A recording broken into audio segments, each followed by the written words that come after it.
Hello, YouTubers. We are Rise Above the Finest. I'm JT here. I'm Ant. And we are coming at you with another gameplay. Today we're playing on Call of Duty 4, and I know you guys may be wondering why we're doing that, but we're celebrating a new segment we have called... Now, do people still play this game? Yeah, that's basically one of the 260,000 different ways we're going to call this segment. Yes. And I know you guys may be wondering, well, what the heck is this? You know, why are you guys doing this? Why am I looking at Call of Duty 4? Well, that's because we thought it would be right to, you know, appreciate some of the games that we used to play and some of the more famous games. So, as usual, we thought that Call of Duty 4 would be the best to start off this new segment we have. Yeah, especially since a lot of people still think that Call of Duty 4 is better than Modern Warfare 2 and Modern Warfare 3, which is debatable. You know, a lot of people still like their classic Call of Duty, and we just wanted to see if, you know, if people still play this game mode, and we decided to go online and play it. Yeah, and you know, Ant was just talking about that some people still like Call of Duty 4 better than the old ones. I guess that's a good time to introduce my perks that I'm using, which are Special Grenades ×3, Stopping Power, and Martyrdom. And I don't know about you, but two of the most annoying things that I hated in Call of Duty 4 as well as World at War were Martyrdom and Stopping Power. Now, I think that these perks were actually in some Modern Warfare 2 or maybe 3, but I didn't really like those perks. So I guess I just wanted to say that, saying that there are good things and bad things about Call of Duty 4. I mean, I kind of feel like when it came to the perk Stopping Power, that was something like kind of everybody had because it made your bullet damage better. Yeah. And also, like, when it came to Martyrdom, it was just really annoying. You know, yeah. It's like, kill somebody, then back away and try not to die. Yes.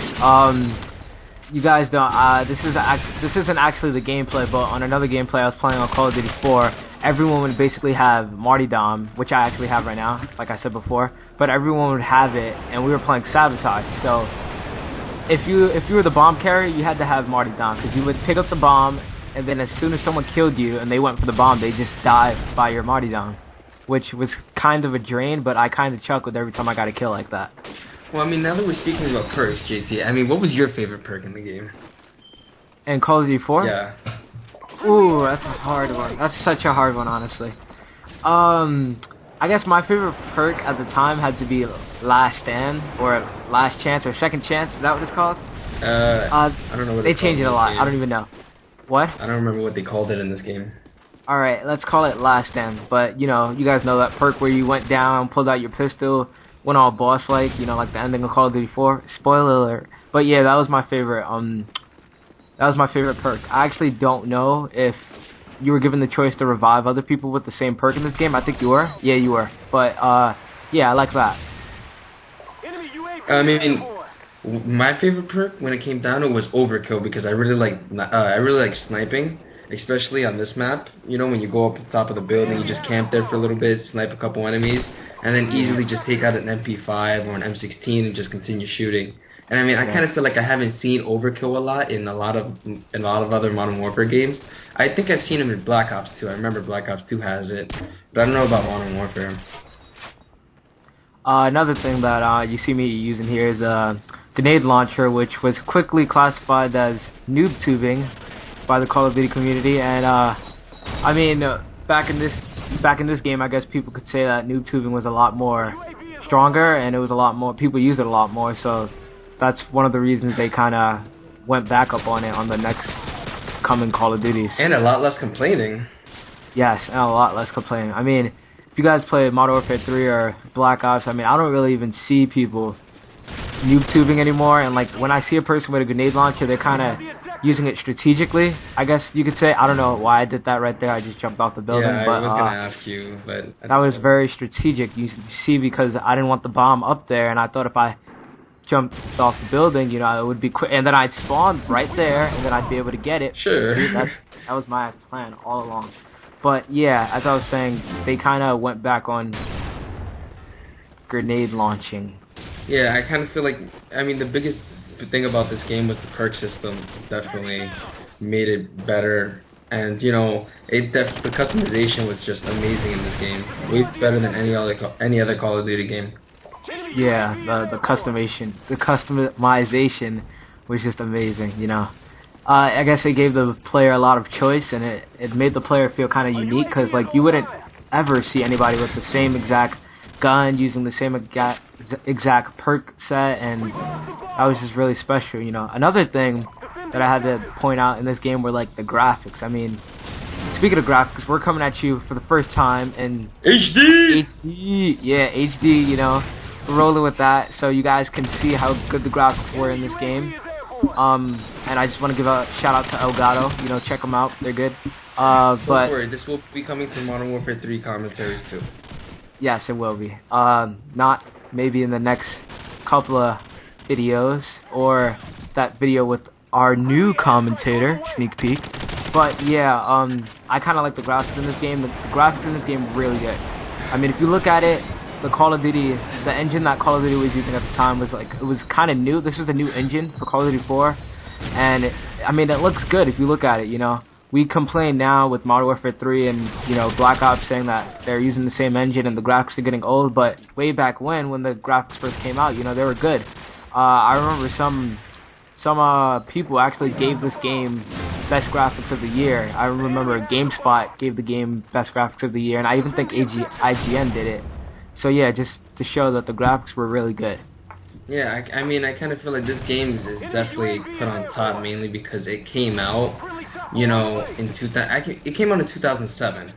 Right? Yeah. So basically, I mean, kind of feel like it wasn't as competitive as it was, and like if you look at any type of game review, you know, Call of Duty 4 always seems to be on top. You know, every time I check, Call of Duty 4 has like a 9, Modern Warfare 3 like an 8 or or 8.5, and the same thing with Black Ops and you know Modern Warfare 2. And I kind of feel like this was very unique. You know, Call of Duty 4 having you know this first of all this setting, Modern Warfare. I mean, this was new because especially since all the other previous Call of Duty games were World War II games. Yeah. And also the fact that, like you were saying, the graphics on this are spectacular, especially for 2007. Yeah, you know, I'm glad that you brought out the idea of Modern Warfare because the part where this game also really stood out was with the single player. I mean, the single player for this game was amazing. I mean, the plot was good, the cutscenes were nice. You know, they were kind of the scripted cutscenes. This was the first Call of Duty game. Well, not the first Call of Duty game, but it was the first Call of Duty modern scripted cutscene. So you know, we saw cutscenes of like nuclear bombs and you know soldiers and you know these opposing forcing countries, and it was really good. You know, the storyline was nice, the characters were good, and that ending, every single shooter loved that ending. How could you not love that ending? Yeah, that ending was extremely amazing. We won't ruin that because I don't know. Maybe you haven't played Call of Duty 4. Hopefully, this video will maybe make you want to play Call of Duty 4. And I just realized that I tried to just go James Bond in that area. I don't know why I did that, but I got a kill at least. So yeah. Yeah. I mean, when I first got Call of Duty 4, it was my first ever Call of Duty game. And you know, by the time like 2009, 2010, when I continued playing more Call of Duty, you know, I started thinking about, wow, Call of Duty 4 was the first ever like modern game, because I think about World at War and I think about Call of Duty 1, 2, and 3. I mean, the only other game that was actually modern at the time was I think Battlefield 2, Modern Combat, which came out I think a couple years before, maybe like a year or two before, or at around the same year. I don't really remember, but I mean, that was extremely new. And I mean, oh, kill streaks. This game has just reminded me about kill streaks. Yeah, the thing, a lot of other games didn't really have kill streaks, especially shooters, as far as I know. But you know, Call of Duty had like kill streaks that people actually enjoyed. You know, they were a big part of playing the game, and you know, it really drove people to playing the game, and it kind of made the gamer feel like, you know, even if you're, you know, doing bad, you can still come back, get a good kill streak, and you'll feel happy about this game. You'll feel like you actually did something. Yeah. They are also pretty team driven. I mean, I could say they were kind of independent and helpful to the team at the same time. A recon, for example, would show you the enemies on the map, could help you get more kills, and could help save your teammates, you know, from getting shot in the back. 5 kill streak, you could lay down some suppressive airstrike cover, or again get some kills for personal gain. Same thing with the 7 kill streak. Yeah, I mean, also when it comes to kill streaks and perks and all this, it was much more simple. Everyone had the same kill streak, so you knew what to expect. Everyone had almost all the same perks. There was no pro. There wasn't no commando. It was straight up more like it took more skill, if I may say, to play this game. Not saying that the skill is needed, because this is a game where you can just easily jump in and by your 5th, 6th game you can dominate. If you're naturally good at it. But it kind of makes it simple, but it's also really fun to play, and it's really easy. Yeah, it is pretty easy to jump in and learn how to play. One of those games where it's easy to play, it's hard to master. But speaking of mastering the game, another thing I liked about this game was that it had the camos on your gun. I mean, those were really cool. Even seeing, if I was spectating a guy and I saw he had like red tiger, I'd get like really hyped and be like, oh, you remember me, man. I used to be like, oh, Ed, this guy got red tiger, look at him, he's so cool, and I wish I had that, but yeah, unfortunately, that was because of that now. Yeah, that was a good thing to have for, like, I guess the people wanting to become veterans. You get headshots and you unlock cool things for your guns. And back here, it was kind of back here, as in Call of Duty 4, it was kind of more of a bigger special. Deal. I mean, yeah, a bigger deal. I mean, I kind of feel like the camo kind of represented like how good you were with that gun. So whether you had blue camo, you had a certain number of headshots. If you had gold, you were amazing. You were a beast. Or you either boosted for it. Either way, there was no way of telling. Yeah, I feel like at the time, like camos represented you more, even than prestiges, at least to me. Because I actually think did they still have like prestige lobbies back then? No. They didn't? No, I don't think so. Prestige lobbies started in Modern Warfare 2 when there were more glitches and hacks and all that. Oh, okay. Whoa. I think I could say that this game wasn't hacky. The glitchy part of this game was in old school free-for-all mode. Oh yeah. Which I actually liked. I actually found that really fun because, not only could you jump insanely freaking high, but like you could also go in and pick up guns and just play around with the guns. Yeah, definitely. Looks like your team lost. Shut up. I tried my best, but as you can see, 17 and 17. Yeah. Alright, I'm sorry. I have 2 videos connected and 1 on this video. So yeah, guys, I'm sorry about that last game. Wasn't as great as I did, Personally, it wasn't my fault. It was my team's fault. Capture the objectives. But yeah, this video is going to be hopefully better to all of you. And on this video, we're using 3 frags for our first perk, stopping power for our second perk, because come on, everyone uses stopping power in Call of Duty 4, and deep impact for our perk 3. Cool.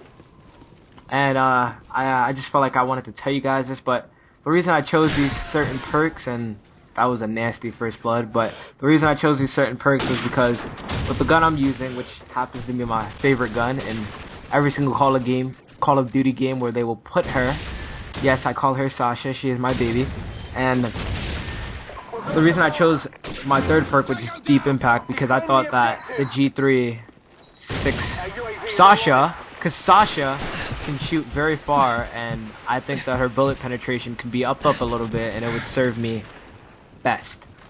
Frag 3, just because 3 frags are freaking awesome, and stopping power, well, you already know how that works, right? Everybody know how it works. Yeah, so, hold on, this is actually 1, 2. That's the one thing I can never understand about Call of Duty, is the fact that you can knife someone and then next to them, like, they wouldn't notice anything. Yeah, it's like, I don't know, I don't even think that guy heard a knife sound or anything whatsoever. Didn't have a Turtle Beach. They didn't have a Turtle Beach, yup. Call of Duty, you gotta have a Turtle Beach, kids. Gotta have it. So make sure you ask your parents to buy the most expensive Turtle Beach that they can afford. Right now, I didn't know Juggernaut was in this game. I completely forgot about Juggernaut was in this game. And I was actually using it on another game I was playing, and I did horrible with it. I didn't really like it in Call of Duty 4. Don't like it now, so yeah. Yeah, I kind of always hated Juggernaut in World at War because I experienced it more there. Because I kind of feel like it was between Juggernaut or Stopping Power if you wanted one. So it was Yeah. like more health or better gun damage. Better gun damage, you know.